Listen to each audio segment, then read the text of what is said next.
دوباره خدمت بینندگان عزیز و همراهان همیشگی کانال. امیدوارم حال دلتون عالی باشه و زندگیتون بر وفق مراد پیش بره. خوش آمدید به یکی از ویدیوهای مهم و متفاوت. ویدیویی که قراره درباره یکی از واقعی ترین خانواده های یوتیوب صحبت کنیم. خانواده‌ای که زندگیشان نه نمایشی است، نه سناریو، نه ساختگی، بلکه واقعیت محض است. گاهی دوستان میپرسند چرا صدا و تصویر دقیقاً هماهنگ نیست. دلیلش ساده است. هنگام فیلمبرداری خانواده‌ام در حال صحبت هستند و محیط خیلی شلوغ می شود. مجبورم ویدیو را بی صدا ضبط کنم و بعد وقتی بیرون خلوت‌تر می شود صدای اصلی را جدا ضبط می کنم و روی تصویر اصلی قرار می دهم. همین باعث می شود هماهنگی کمی متفاوت به نظر برسد، اما کیفیت نهایی بهتر و قابل فهمتر می شود. در کانال دوم ما عضو شوید. تجربه ثابت کرده یوتیوب همیشه قابل پیش بینی نیست. اگر روزی کانال اصلی دچار مشکل شد، ما فعالیتمون رو در کانال دوم ادامه می دهیم تا هیچ وقت ارتباطمون قطع نشه. لینک کانال دوم و همینطور لینک کانال پروانه را برایتان سنجاق می کنم. و 2 روز پیش چند نفر از همسایه ها و فامیل های من مهمان خانه پروانه و ایوب بودند و موضوع را به من اطلاع دادند. من هم از آنها خواستم کاملا مخفیانه از رفتارهای ایوب و پروانه فیلم بگیرند. حالا این ویدیو آماده است. لطفاً این فیلم را ببینید تا درباره‌اش با هم صحبت کنیم و آن را بررسی کنیم.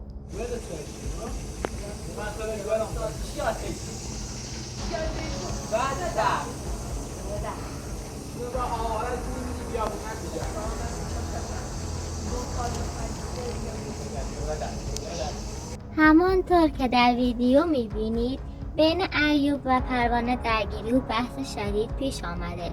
ایوب با فشار و اصرار میگوید باید به این خانه برگردم و همینجا زندگی کنیم، اما پروانه اعتراض میکند و میگوید تو نه مسئولیت پذیر هستی و نه میتوانی خرج زندگی را بدهی و حتی کرایه خانه عقب افتاده و پول اجاره را نداری. پروانه از او میخواهد سر کار برود و زندگی را اداره کند، اما ایوب میگوید کار نمی کند و انتظار دارد پروانه خودش برای خرج روزانه کار پیدا کند. پروانه هم تاکید می کند که مسئولیت تامین زندگی بر عهده یک مرد مسئولیت پذیر است و او در شرایط فعلی توان کار کردن ندارد.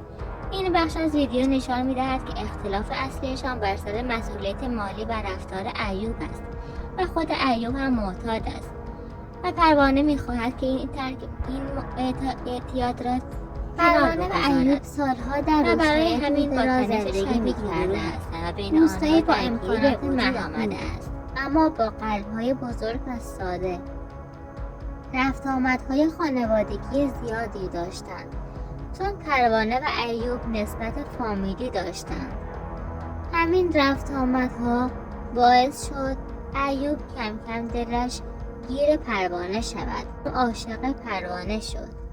آنها سن زیادی ندارند. عشق آرام آرام شکل گرفت، بدون تجمل، بدون نمایش. یک عشق روستایی، واقعی. خانواده پروانه و ایوب سالهاست با ما فامیل هستند. حتی طیبه هم با آنها نسبت فامیلی دارد و با طایفه حسینپور فامیل هستند.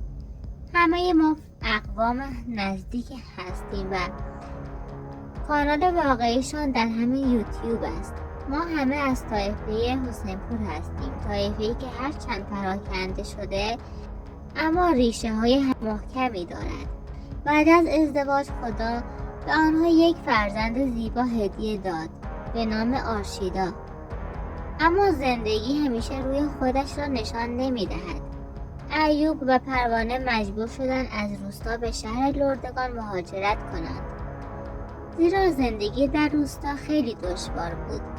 ایوب 19 سال سن دارد و پروانه 18 سال. ایوب در لردگان یک خانه کوچک اجاره کرده و ماهانه $33 بابت اجاره خانه پرداخت می کند. شاید این مبلغ برای بعضی ها کم باشد، اما در شرایط اقتصادی امروز برای خانواده‌ای که درآمد صفری دارند همین $33 هم یک کوه بزرگ است. ایوب متاسفانه گرفتار اعتیاد شده. اعتیادی که نه تنها جسمش را ضعیف کرد بلکه توان مدیریت زندگی را هم از او گرفته. پروانه با دیدن این شرایط، با دیدن فشار مالی، با دیدن آینده آرشیدا تصمیم گرفت کاری انجام دهد. پروانه فهمید که مردم در یوتیوب گاهی به خانواده‌های نیازمند کمک می‌کنند و با هزار امید و آرزو یک کانال ساخت. اما واقعیت تلخ این است که بازدیدهای کانال بسیار پایین است. هیچ درآمدی ندارند. هیچ حمایتی دریافت نکردند. پروانه با وجود تمام سختی‌ها هنوز امیدش را از دست نداده. او باور دارد که اگر مردم واقعیت زندگیشان را ببینند، اگر بدانند چه شرایطی دارند، شاید روزی در باز شود و به آنها کمکی شود. در ویدیوهای پروانه و ایوب یک پلیس جوان دیده می شود. خیلی ها فکر کردند این پلیس واقعی نیست. با سن کمش فکر کردند که او پلیس قلابی است. اما حقیقت این است که او سرباز وظیفه است. به خاطر بیماری که دارد چهرهش بسیار جوانتر از سن واقعیش دیده می شود. سن واقعی او خیلی کمتر از سن ظاهرش است. او برای حفظ امنیت و شغلش مجبور است که خیلی کم خودش را در دید عموم قرار دهد. چون زندگی آنها واقعیت دارد. مشکلاتشان واقعی است. چون هیچ چیز برای جلب بازدید ساختگی نیست. در سکوت با کمترین امکانات تلاش میکنند زندگیشان را نجات دهند و روایت زندگی واقعیشان را در یوتیوب منتشر کنند که با وجود تمام سختی ها هنوز امید دارند. ایوب مردی است که با وجود مشکلات هنوز آرزو دارد روزی دوباره روی پای خودش بایستد. آرشیدا کودکی است که آیندهش با حمایت مردم گره خورده. پروانه یکی از همان آدم‌هایی است که زندگیش را بدون پرده، بدون نمایش و بدون صحنه‌سازی با مردم به اشتراک می‌ذارد. او نه دنبال شهرت است نه دنبال دروغ پردازی. تنها چیزی که می‌خواهد این است که بتواند شوهرش را از اعتیاد نجات دهد و آینده بهتر برای فرزندش بسازد. پروانه سالها با سختی زندگی کرده.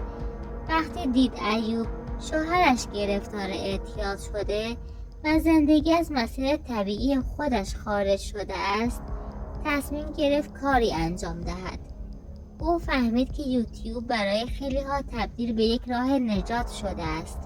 راهی برای اینکه بتوانند از طریق تولید محتوا درآمدی به دست بیاورند و زندگیشان را تغییر دهند. همین شد که پروانه با امید و انگیزه کانال خودش را ساخت. اما مسیر یوتیوب همیشه آسان نیست. پروانه با وجود تلاش زیاد هنوز نتوانسته بازدید بالایی بگیرد. هنوز درآمدی ندارد. هنوز حمایتی که لازم دارد به او نرسیده است. اما چیزی که مهم است این است که او تسلیم نشده. او باور دارد که اگر مردم واقعیت زندگیشان را ببینند، اگر بدانند چه سختی‌هایی را تحمل می‌کنند، شاید روزی شرایط تغییر کند. پروانه فقط یک مادر نیست. او یک زن جنگجو است. او هر روز با مشکلات مالی، با فشار زندگی، با نگرانی آینده فرزندش و با وضعیت شوهرش دست و پنجه نرم می‌کند. اما با این حال هنوز امید دارد. هنوز می‌خواهد بجنگد. هنوز می‌خواهد زندگیش را بسازد. هدف پروانه از یوتیوب فقط درآمد نیست. هدفش نجات یک خانواده است، نجات یک مرد از اعتیاد، ساختن آینده‌ای روشن برای فرزندش و ادامه دادن زندگی بدون اینکه مجبور باشد دست نیاز به کسی دراز کند. خیلی از کانال‌هایی که ما می‌بینیم پر از نمایش و سناریو هستند، اما کانال‌هایی مثل پروانه واقعیت را نشان می‌دهد، واقعیتی که شاید تلخ باشد اما واقعی است و همین واقعیت است که ارزش دارد دیده شود. دوستان عزیز، حمایت شما برای چنین آدم‌هایی فقط یک لایک یا کامنت نیست. گاهی یک امید است، گاهی یک انرژی، گاهی یک فرصت برای تغییر زندگی است. همانطور که گفتم طیبه از اقوام پروانه است، اما پروانه اجازه ندارد درباره آنها صحبت کند، چون بیشتر کانال‌ها دوست ندارند کسی پشت پردهشان را افشا کند یا توضیحی بدهد.